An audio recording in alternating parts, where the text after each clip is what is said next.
the one, the only, Benzion.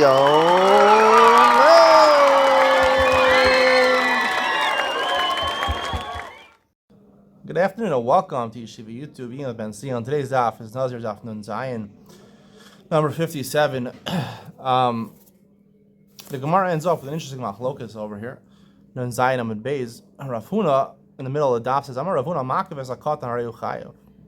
Someone who goes ahead and cuts off the corners. Literally, most people understand what they mean. He gives him an undercut, maybe even a fade, where it's really a low number over here. Some poskim say under the number of 2, a fade or an undercut. He completely undercuts his kid. According to Archkel, actually, they used to shave their kids' heads completely. I don't know why. He's chayav for doing that, right? Whether if you're a Jewish person, a father, or the kid, or anyone, you're responsible for doing it. And the Gemara will explain why. Amali Rav Ada bar Ava was astounded by this. And it comes out from the end of the Gemara that Rav Ada bar Ava felt that no, a makav is a katan is not chayiv. The reason Rav Ada bar Ava says a makav is a katan is not chayiv is because the Torah says lo sakifu pas rosh, and that's the law. So lo sakifu is a plural language. Plural language tells me that there's 2 people who are warned over here. The person who gives the haircut and the person who gets the haircut. And they compare the two, just like the one who gets the haircut has to be someone of bar chiyuva. So the person who gives the haircut also has to be someone, he has to be giving to someone who's a bar chiyuva. And therefore, if the katan is getting the haircut, he's not responsible to make sure his corners of his head don't get cut off.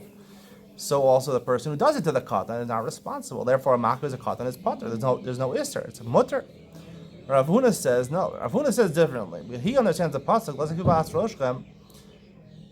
He maybe didn't feel compelled that lo sakifu is considered something, a plural language.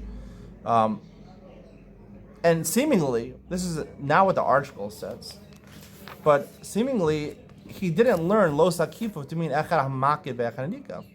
Lo sakifu was just an azhara to all of Klal Yisrael. You, all of Klal Yisrael, pas roshchem. So according to Rav Huna, there is only one isser over here. The isser is be the barber. Be the barber. The barber is the isser. That's the way he understands it, right? Now the art scroll doesn't say that. The art scroll, and Rav Huna explains, right? So Rav Ada bar Ava asked Rav Huna, who cuts your children's hair? My wife cuts my children's hair, right? The wife does. So Rav Ada bar Ava says the wife should bury her children. She's not allowed to do it either. And the Gemara says, what did Rav Huna hold? Rav Huna held the pasuk is lo tzakivu ba'as rosh and lo tashchis ba'al tzagenecha. Compare the two are stated in the same pasuk. It's bar mitzvah parsha barsh kedoshim. So, someone who's included in hashchasa, in destroying their beard, using a razor on their beard, is only men. Women are not included in that. So therefore, they're also not included in the first part of the pasuk, which is lo sakiv ba'as roshchem, which is women are not warned against cutting off the edges of the corners of someone's head. Giving a fade to their children is not a problem because they're not included in hashchasa, so they're not included in hakafa either. And for some reason, the article says, in explaining Rav Huna, whatever is subject to the prohibition against destroying his beard is subject to the prohibition against rounding the corners of the head. Therefore, since these women are not subject to prohibition against destroying their beards because they do not have them, they are not subject to prohibition against rounding the corners of the head, whether their own or someone else. Now, I don't know why the article adds this in, quoting apparently from Russian Tosfos over here. I understand someone else, but their own? Who says they're not included in that? All right? Who says they're not included in that? According to the article, it seems that Rav Huna agrees lo sakifu echad hamakiv ve'echad hanikav b'mashma. It includes both the person, right? So therefore, women, right, who don't have a beard, so therefore they're not part of lo sakifu, and that applies both by being a makiv and by being a nikah. Therefore, just like, right, there's no isser for them to cut their children's hair who are under bar mitzvah. Also, there's no problem of themselves getting a fade, according to Rav Huna. But to me, it's not so pashut. To me, it doesn't make that. That was only Rav Ada bar Ava who learned. That was specifically what Rav was saying. He's saying lo sakifu, weird language, plural. Oh, echad hamakiv, echad hanika. Whether you're the person, the barber, or the person getting the haircut. That's why it says plural, right? The whole reason that Rav Huna rejected Rav Ada bar Ava is because he didn't learn like that. He didn't learn echad hamakiv, echad hanika. Lo sakifu is only on the person who's giving the haircut. So men who are including hashkasa, they can't be makif, but the woman can. That's why he let his wife do it. But who says that a woman's allowed, according to Rav Huna, a woman is allowed to get her corners of her head shaved off, right? To round the corners of her head. No one said to get an undercut. It looks very bad for a woman also. Who says, right? And we passing like Rav Huna. And therefore, it would come out, according to what I'm saying, that a woman is allowed to cut someone else's hair, to cut off the corners of a katan's hair, a non-Jew's hair. That was not chayiv in the mitzvahs. But her own hair, she can't get that. A barber can't cut her hair, or she can't self-cut her own hair off, right? Because, right, we don't learn echad hamakif ve'echad hanikaf v'mashma.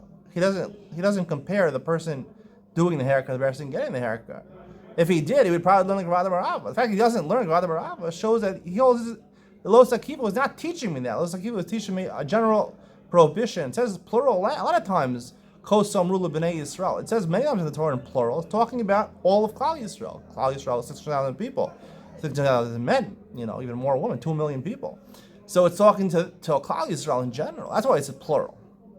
So therefore, because he didn't feel that Lo Sakifu was including Echad HaMakiv, Echad HaNikav, therefore he darshaned a different drasha of connecting Hashchasa to Hakafa in the Pasuk.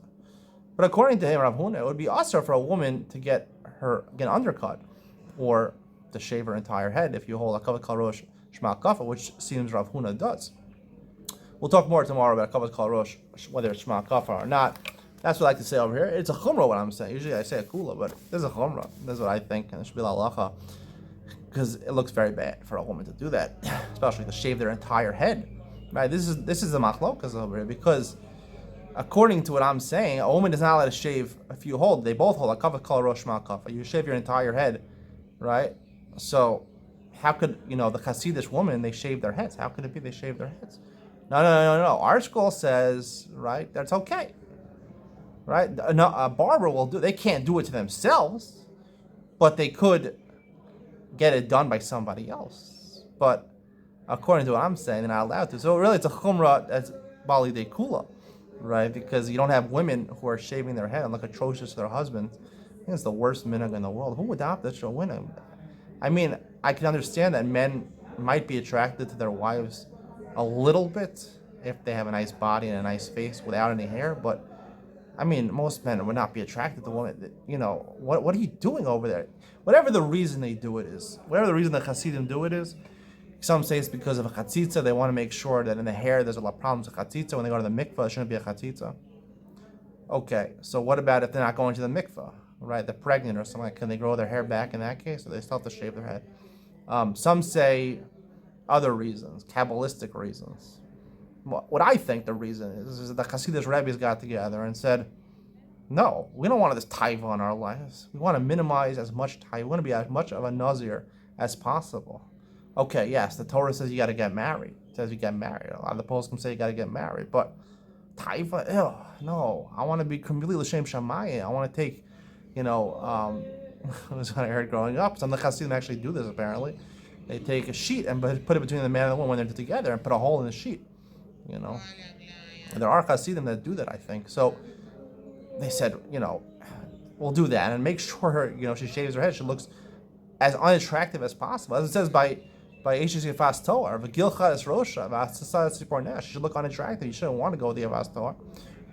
Torah Dibra Koloshan Knegei Sahara. People say you go to war, you're going to want the woman. Try to make unattractive.